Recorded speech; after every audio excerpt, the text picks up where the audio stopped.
रजीम बिस्मिल्लाहिर्रहमानिर्रहीम अल्लाहुम्मा सल्लि अला मुहम्मद व अला आलि मुहम्मद कमा सल्लैता अला इब्राहीम व अला आलि इब्राहीम इन्नका हमीदुम मजीद अल्लाहुम्मा बारिक अला मुहम्मद व अला आलि मुहम्मद कमा बारकता अला इब्राहीम व अला आलि इब्राहीम इन्नका हमीदुम मजीद।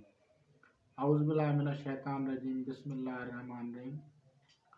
आज हम बात करेंगे वो रोगनियात जो कि नबातात से हासिल किए जाते हैं और उसके क्या क्या फ़वाइद हैं, रूहानी तौर पे भी और तिब में भी।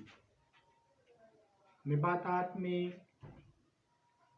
इल्म नजूम जो है हमें रहनुमाई करता है कि कौन से बुरूज जो हैं नबातात हैं और उन नबाताती बुरूज में कौन कौन से जो बीज हैं, कौन से तुख़्म हैं जिनका रोगन कशीदा जो है वो फ़वाइद देता है।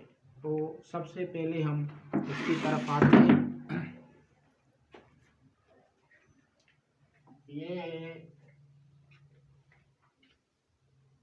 ये हमने चार्ट बना रहे हैं जिसमें हम आप लोगों को बताएंगे नबाताती बुरूज और उनके रोगनियात।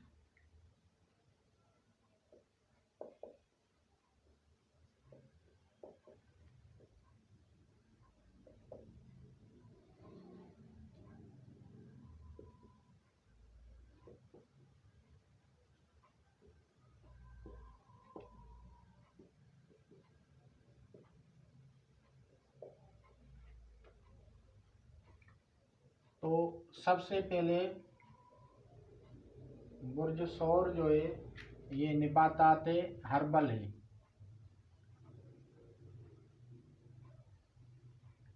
और इसके अलावा बुर्ज असद जो है ये भी हर्बल है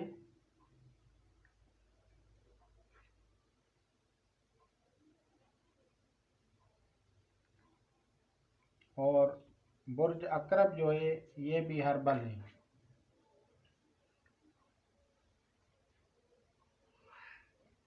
और इसके अलावा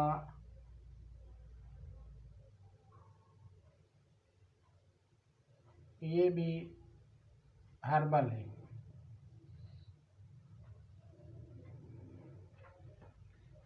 तो बुर्ज सौर से जो ताल्लुक़ है वो रोगन कंजंद का है। रोगन कंजंद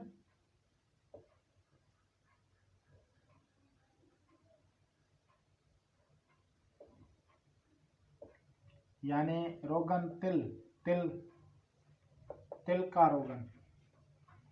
तिल सफ़ेद जो हैं ये है और तिल सफ़ेद जो हैं इसका रोगन उसमें कोई भी आदमी अपने जो है सर से वार के उसको कहीं भी फेंक आए तो वो ज़हरा की जो नौसत होगी उसकी काट करेगा। और इसके अलावा अगर ज़हरा जो है मोहब्बत का सयारा है, इसका सयारा जो है ज़हरा है, तो मोहब्बत के अमलियात में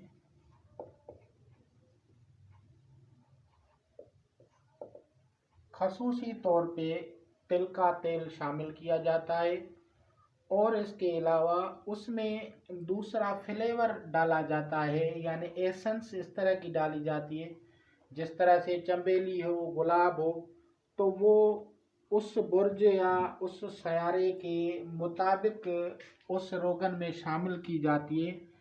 ये आपको जो गुलाब का रोगन मिलेगा वो भी तिल का रोगन होता है और अगर चंबेली का रोगन मिलेगा तो भी वो भी तिल का ही तेल होता है। वही रोगन कंजंद होता है, कोई और नहीं होता। वो सिर्फ उसको बुर्ज के हिसाब से उस खुशबू को बदलने के लिए उसमें ऐड की जाती है। और इसमें अगर हम डालते हैं संदल की फ्लेवर डालते हैं तिल में, तिल सफ़ेद के तेल में अगर हम जो है संदल डालते हैं तो भी ये इसका हर्बल हो जाएगा। लेकिन संदल का रोगन संदल जो है ये स्पेशल जो है ये बुर्ज असद के लिए है। इसी तरह अगर अकरब की बात की जाए तो रोगन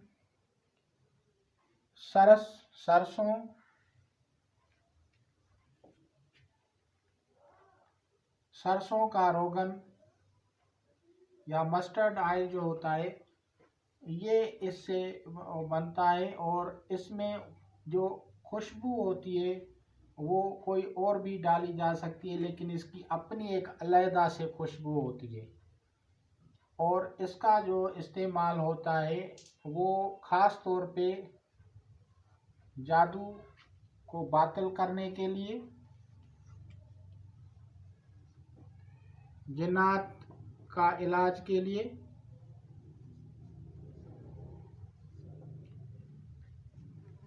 या नज़र बद का मुतासर हो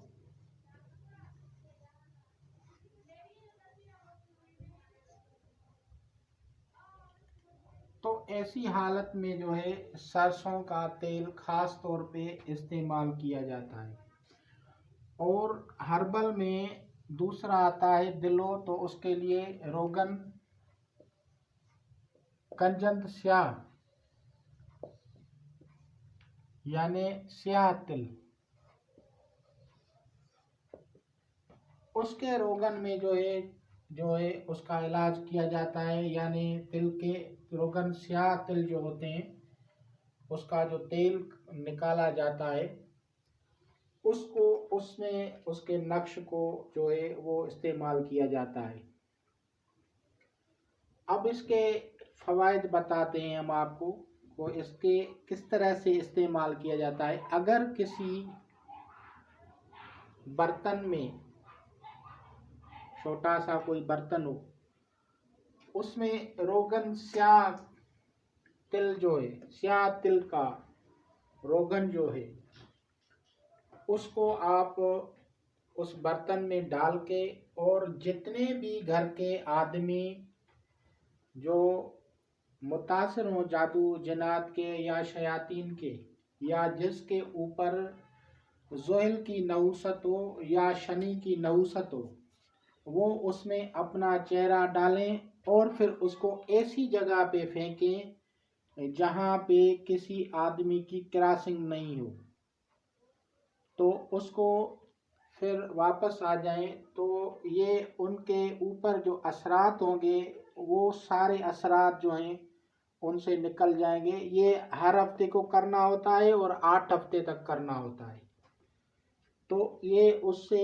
इनके असरात को खींच देता है। लेकिन अगर वहीं पे बुर्ज सोर के यानी ज़हरा के उलट असरात हों तो फिर उस आदमी को या उस लड़की को जिनके ज़हरा कमज़ोर होती है तो उनको जो है अपने सर से रोगन कंजन सफ़ेद उसके तेल को सर से घुमा के उसको कहीं जो है फेंकना होता है, उससे जो है इनके असरात जो हैं हट जाते हैं। इसी तरह अगर किसी के ऊपर मंगल दोष हो, मरीज कमज़ोर हो,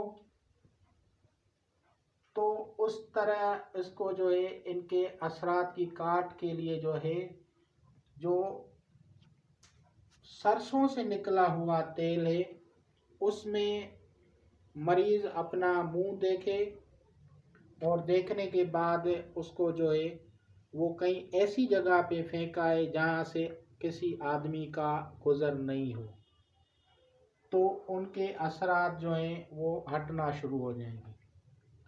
इसी तरह बुर्ज असद, रोगन संदल को, ये सिर्फ मैंने आप लोगों को एक आम तरीका बताया है, लेकिन अगर खसूसी तौर पे इमराज में तो ये जिस्म को लगाए भी जा सकते हैं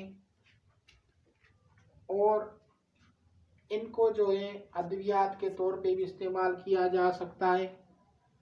और इन रोगनियात के जो है अमलियात के जो फलीता जात होते हैं, जो नकूश होते हैं, जिनके इस्तेमाल से बीमारियों में शिफा हासिल होती है, सेहत हासिल होती है, वो सारे इससे हासिल होते हैं। किसी भी तरह की बंदिश हो, जादू हो, सहर हो, जिन्नात हो, ये सारी चीज़ें इस्तेमाल होती हैं। कोई चीज़ बेकार नहीं है। फ़र्क सिर्फ ये होता है कि इसको डायग्नोज करना पड़ता है। किताबों में आपको ऐसे ही मिलेगा कि ये चीज़ ऐसे करो, वो चीज़ ऐसे करो, लेकिन उसकी जो एक्यूरेट जो होती है चीज़, उसके न करने की वजह से आप लोगों को वो फ़ायदा हासिल नहीं होता और फिर आदमी अपने इल्म में कमी की वजह से अमलियात का भी मुनकर हो जाता है और अद्वियात की तासीरात का भी मुनकर हो जाता है। तो ये बहरके अल्लाह ताला की जो सारी जो चीज़ें हैं वो हिकमत से खाली नहीं है। आपको हिकमत आनी चाहिए, आपको इल्म हो, आपको किसी की दुआ हो, किसी अल्लाह के वली की, तो आप इन चीज़ों से फ़ायदा उठा सकते हैं। नहीं तो वो सोना भी बेकार है, चाहे कितना भी कीमती हो, आपको उसका इस्तेमाल नहीं है तो बेकार है। तो ये सारी चीज़ें काम की हैं। ये रोगनियात हैं, ये रोगनियात नबातात से कशीद होती हैं। इनमें तब्दीली होती है, लेकिन जहाँ पे वो बुरूज में वो सयारे जो बैठते हैं उस हिसाब से उन रोगनियात में तब्दीली होती है और उनकी खुशबुआत में तब्दीली होती है, उनकी जो एसेंस होती है उसमें तब्दीली होती है। ये नहीं है कि सबको वही दिया जाए। बहरहाल ये एक बहुत ही बेहतरीन इल्म है अगर आप लोग इसको समझ सकते हैं। मैंने वो चीज़ें बताई हैं जो कि आप लोगों को किसी किताब में नहीं बताई गई हैं, बल्कि आज से पहले बुक्स जो थी वो कॉपी टू कॉपी करते गए और उनकी अपनी जो है रिसर्च या नॉलेज न होने की वजह से ये इल्म जो है वो मफकूदी की तरफ गए, मफकूद हो रहा था और लोग जो हैं वो सजादा नशीनों, गदी नशीनों और दूसरे बुज़ुर्गों को की तरफ उंगलियां उठा रहे थे कि ये ऐसे नहीं है। तो बहरहाल भाई वो सब कुछ है, वो फ़कीर लोग अपने आप को ज़ाहिर नहीं करते और सब चीज़ें जो हैं वो यूट्यूब पे कोई भी नहीं बताता और बतानी भी नहीं चाहिए। लेकिन जहाँ तक थोड़ा बहुत जो होता है वो मैं आप लोगों को बताता हूँ। कुछ भाई ने एक भाई ने मुझे कहा था कि कशफुल कुबूर का आप जो हैं अमल बताएं या किसी रूह से बात करने की। तो ऐसी चीज़ें जो हैं वो जो है किसी भी यूट्यूब चैनल पे बयान नहीं की जाती। जो इंशाअल्लाह ताला अज़ीज़ आप लोग इससे इस्तेफ़ादा करेंगे और दुआ दुआ में याद रखें और मेरे चैनल को सब्सक्राइब करें, लाइक करें। खुदा हाफिज़। ये नहीं है कि हर जो भी मतलब आए और आप लोग उसको जो है वो सबको तिल का तेल बताएं या सबको रोगन चमेली बताएं या सबको जो ये मुख्तलिफ़ किस्म के अमलियात में इसकी तब्दीली हो जाती है।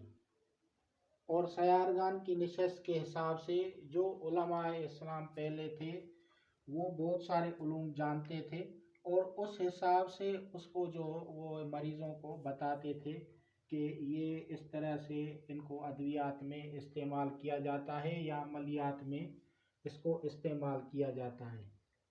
हर रोगन से निकलने वाली जो रोशनी और खुशबू होती है उससे बहुत सारी जो मखलूक़ात होती हैं, कुछ शयातीनी मखलूक़ात जो होती हैं वो भाग जाती हैं और कुछ अशी वाली जो मखलूक़ात होती हैं वो उसकी तरफ मुतवज्जा होती हैं। तो इस तरह से हम जो हैं हैवानी जो हैं रोगनियात को इस्तेमाल करते हैं जिससे तमाम मखलूक़ात को फ़ायदा हासिल होता है। और ये एक ख़ास एक समझो कि एक अहम फार्मूला था जो आपको लोगों को किताबों में मिलेगा नहीं। मैंने आप लोगों को एक सही जो इल्म है बताने के लिए ये जो है वीडियो बनाई है, ताकि आप लोग ये न समझें कि किताब में लिखा हुआ है कहीं पे रोगन गाओ, कहीं पे जो है सरसों का तेल, या कहीं पे रोगन कंजन लिखा हुआ है।